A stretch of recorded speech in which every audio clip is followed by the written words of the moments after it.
It's not too often that you hear of SNES or Super Famicom games being ported to a device as limiting as the Game Boy or Game Boy Color. I mean, you've got the two Mega Man Extreme titles, which are a cool novelty, but they're also kind of a weird combination of a port and a new game. These things always mystified me. They're just super neat and weird. Then you've got stuff like the Donkey Kong Land series, which is far from a port and really just a new take on the DKC games, using similar characters and a graphical style and an attempt to capture the same sort of thing but in a bite-sized format. Dragon Warrior 3 for the Game Boy Color is neither of these things. Instead, a full-on port of a Super Famicom remake of the original Dragon Quest III for the NES. Now I know what you're thinking. A Game Boy Color port of a Super Famicom title must be horribly scaled back, right? Well, it kinda depends on how you look at it. What is so stunning about this Game Boy Color version of the game is that it has all the content of the Super Famicom remake, although scaled down and compressed to fit the GBC's limitations. We have fully animated monsters, spell animations, board game tracks fully implemented, a new class to play as, optional super boss from the remake still present, and on top of that, a new super boss has been added. Connected to this new optional content is a large side quest involving the collection of these monster medals that I've just never had the time for, unfortunately.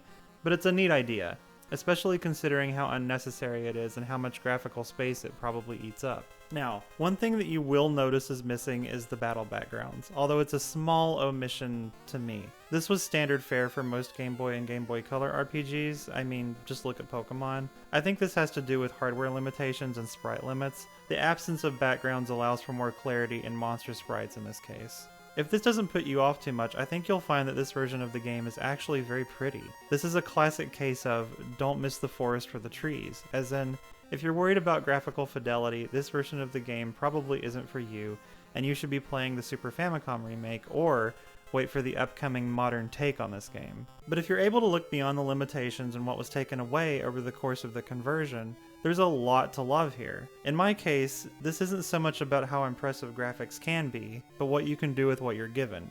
This game's assets just ooze personality, possibly even a bit more than the SFC version in my opinion. I just adore these crunchy little sprites and their colors. Their features are still pretty prominent and carefully crammed into the 16x16 pixel limit. It's usually pretty clear what you're looking at, and it's incredible to me that they were able to make this game so readable on such a tiny screen with tiny tiles. Speaking of tiles, environments generally go the extra mile. There's so much unnecessary detail present here. I noticed many times that floors and walls were made up of more than one repeating tile, which is kind of crazy to me for this hardware. Color usage here is also on point. The Game Boy Color, despite its name, did not have a lot to offer in this regard, but Dragon Warrior 3 really makes the most of it. Music is of the usual Dragon Quest flavor, which is not for most, but problematic composer aside, I do personally love the music in this franchise, and I honestly think it sounds fantastic and sometimes even better in chiptune. Thankfully, the Game Boy Color excels at this.